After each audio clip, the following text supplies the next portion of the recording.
Hello and welcome, and thank you so much for engaging with this video where I'm going to be speaking about some rare planetary alignments. And the planetary bodies involved are Chiron, the wounded healer or the rainbow bridge, and Eris, known as the disruptor. And they are meeting in the sign of Aries, where they both are transiting for a fair amount of years. Yeah. Now, Aries is the sign of our individuality, it's the sign of our ego. So, although these are outer planets, usually associated with collective awakening, they are very personal to us at this time because they're in the sign of Aries, and I will speak more about that during this video. I'd like first to give you the dates of their exact conjunctions in Aries. So the first one was 19th of May this year. The next one, retrograde, is the 9th of October this year. And then the following one is in mid-March next year. So we're in this period of kind of back and forward movement of these two planets that always suggests that we're in an activation, then an integration, then a further activation of the new frequencies. So I'm going to speak a little bit about each planetary body in terms of their meaning and their mythology. So Eris was first discovered in 2005. Now, obviously, a planetary body is always there, but it's when it's first discovered or first seen by astronomers that it becomes named and that we start to take on the energy of that planetary body in our human system, both collectively and personally. So Eris, discovered in 2005. In mythology, she's known as the goddess of disruption. Now, it's really interesting how planets or planetary bodies are named because there's a kind of mysterious synchronicity about their naming, and even the people who discover them, the astronomers who discover them, that links their naming with their energy, with their mythology. And that to me is wonderful. It's like this wondrous, mysterious synchronicity. So Eris initially actually was named Xena, yeah, a warrior princess. But Eris is very similar, but much darker, I would say, in terms of her energy, darker meaning associated with our shadows in terms of our humanness. And Eris, as her name suggests, caused quite a lot of disruption when she was first discovered, because the astronomers were looking at this, what they then later called trans-Neptunian objects, so way out on the edges of our solar system. And it caused them to look at the classifications of what is a planet, what is a dwarf planet, what is an asteroid, what is a trans-Neptunian object. And in this process of reclassification, what happened was that Pluto, who had been called a planet or classified as a planet previously, was demoted, if you like, to being a dwarf planet. And Ceres, the Earth Mother, who was previously classified as an asteroid, was reclassified as a dwarf planet. So for me, that's really interesting in terms of, at that time, 2005, the Lord of the Underworld, the masculine energy was reclassified and the feminine was brought up, the Earth Mother was brought up, and our need to associate ourselves to understand the rhythms and the meaning of Ceres or Demeter, the Earth Mother goddess, came to the forefront of our consciousness. And it was Eris's discovery that catalyzed this. So in her creation of the discord, there was a great sorting out. And often that is what happens when she's very active. It's like she, or her energy, and her energy of chaos calls us to have a look at what's going on. How am I reacting? How am I responding to what's taking place in myself or in my world? Now, the mythology of planetary bodies is also really symbolic and points us towards the meanings of these planets and their activations and their transits and so on. How we're receiving their energy. So Eris in her mythology was known as the goddess of discord in the pantheon, the Greek and Roman pantheons, and she was also known as the brother of Mars, or Ares, the god of war. And her reputation was such that she wasn't invited to be in part of the, you know, the tribe, if you like, the pantheon of gods and goddesses. So they were celebrating a wedding. Eris hadn't been invited. Bit like the myth with Sleeping Beauty, actually, isn't it? You know, there's so much to understand about ourselves through this mythology. So Eris wasn't invited to this wedding, but she decided she was going to go anyway because she thought, oh, they think they're all wonderful, you know, and there's all this stuff going on under the surface that they don't talk about, you know. It's all love and light, you know, we could say similarly of the New Age. It's all love and light and hunky-dory, but actually under the surface there's all this stuff going on. So she procured one of the golden apples, and on it she wrote to the fairest, and she threw it into the wedding feast. And it caused a rumpus because the three major goddesses, so Athena, Aphrodite, Venus, and Hera, Juno, were quarrelling about who was the fairest. And the result was the Trojan War. Yeah. So Eris always represents that aspect of us that will name the elephant in the room, that is a truth teller, or that wants to discover the deeper truth and is prepared to go through chaos and change and being a bit outcast in order to reveal the dynamics of what's really going on in a system. And that system can be within ourselves, it can be within the family system, it can be within a group or tribe. And it makes Eris very unpopular. And that kind of leads us to the Chiron energy as well, because when we have to go through that experience of being ousted or being rejected or being judged for being a truth seeker or a truth teller or being different in any way, we go into the Chiron energy. Because Chiron is known as the wounded healer or the rainbow bridge. He is the wounding in us that is there simply because we're human and we are different. Yeah, so we're not going to fit in every situation.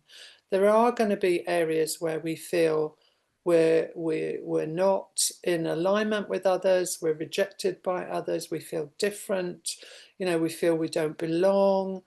And there's this core wounding around certain aspects of ourselves that seem to be unacceptable, either to ourselves or to others, or both. Now, more about Chiron. Chiron is known as a centaur planet, yeah. And the centaurs in mythology were a bunch of half human, half horse creatures who generally were known to be kind of rowdy drunkards, very licentious, all out for a good time and didn't really care about the results of that. But Chiron was different. He became the mentor to the centaurs. And the reason for that was that Chiron was half human, half divine, even though he had the half human, half horse body, because his parentage was human and divine. And he was rejected when he was born, and he was brought up by Apollo, the god of light, and Artemis, the moon goddess. So he was brought up by two beings, two goddesses, who brother and sister, who are linked to the sun, the light, the center of our solar system, the light of our being, the center of our own being, our divinity, our light, and the moon, our human rhythms of light and dark, of light and shadow, of love and what we think is unlove. Yeah.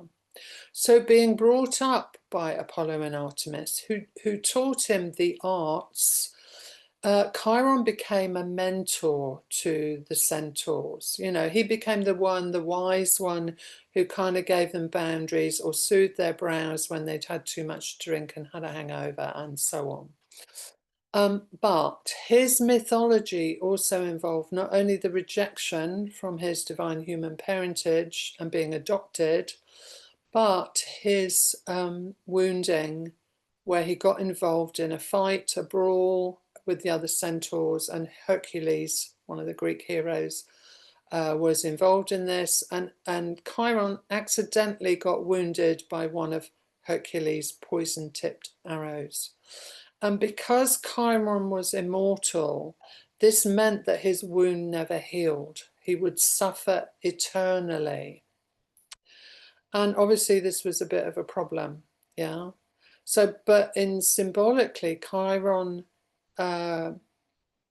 represents where we also suffer our soul's wounding, where we have an eternal suffering, where we have a theme within our soul journey that is about this unacceptability. It's about this feeling that we don't fit, we don't belong. It's about the separation that we experience in our humanness, but in our divine being, we know that there is no separation. So going back to mythology, a deal was cut where Chiron was offered a place in the heavens, yeah, a constellation. He became a constellation because he agreed, or he went to Zeus, the king of the gods, Jupiter, and said, look, Prometheus, he gave the gift of fire to humans, you know, and you didn't like him doing that, but it's a done deal. They have the gift of fire now, their divine spirit. And Zeus had punished by Prometheus by chaining him to a rock.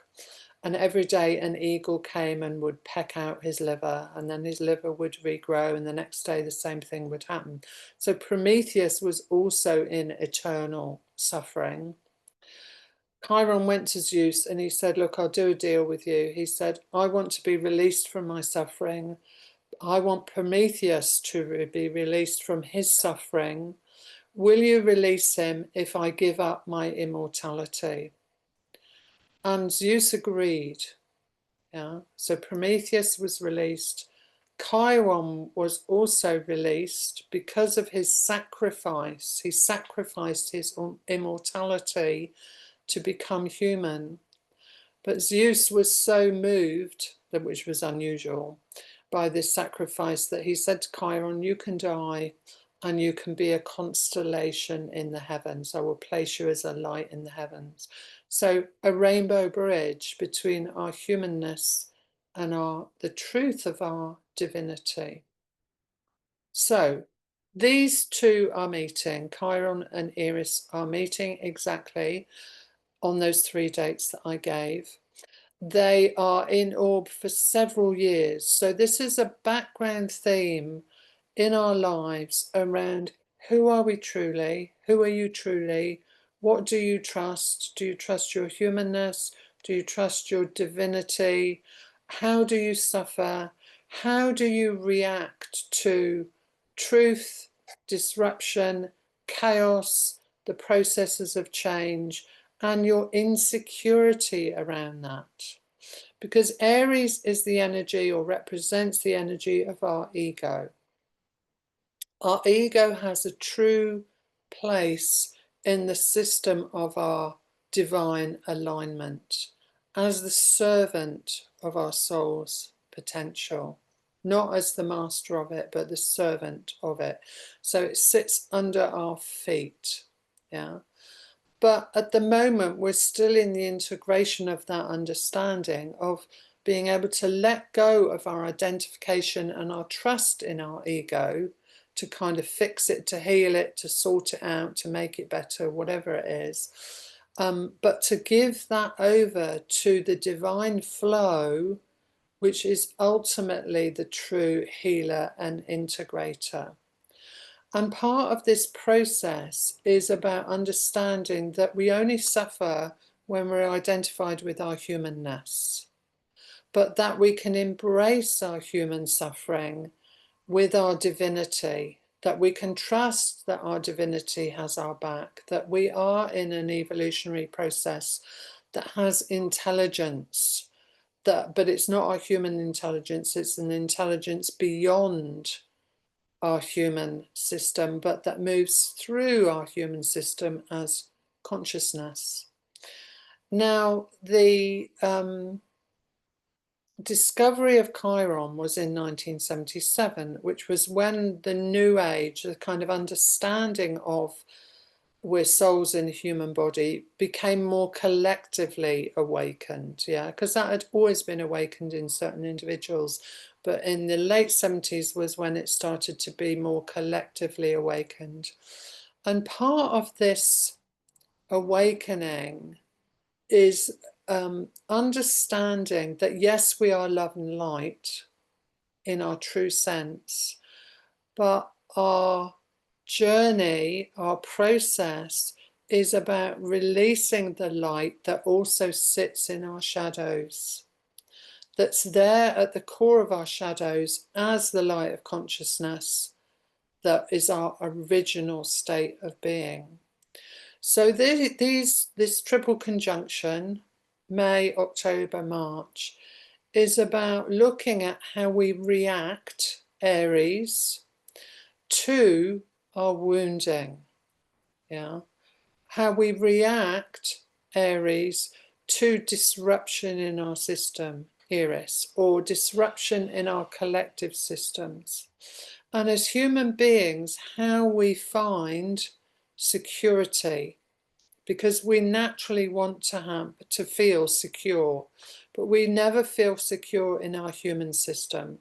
We can find security in trusting that life has our back, in trusting that this evolutionary process has intelligence and that we are not separate from that, whereas our humanness often believes that it is separate from that through judgment. So this is a profoundly potent realignment of our ego with our whole system through to soul and spirit. Where do you live from? Aries is about how we respond, react, act in terms of where am I acting from? Am I acting from my wounding? Am I expressing from my wounding? Not that that's wrong, but do I need to bring in more of my soul's light to hold that wounding? So here we have Chiron as the rainbow bridge, that understanding that I'm not either a human or a spirit, I'm both and. And what we will tend towards as human beings, think about when Chiron was discovered, start of the New Age, we may tend more towards spiritualizing, i.e. going out of the body, kind of trying to fix our humanness or deny it or avoid it, or we may get too caught up in it and deny our spirituality, deny the potency of our true beingness, our soul. So it's looking at kind of that ladder of our sense of self.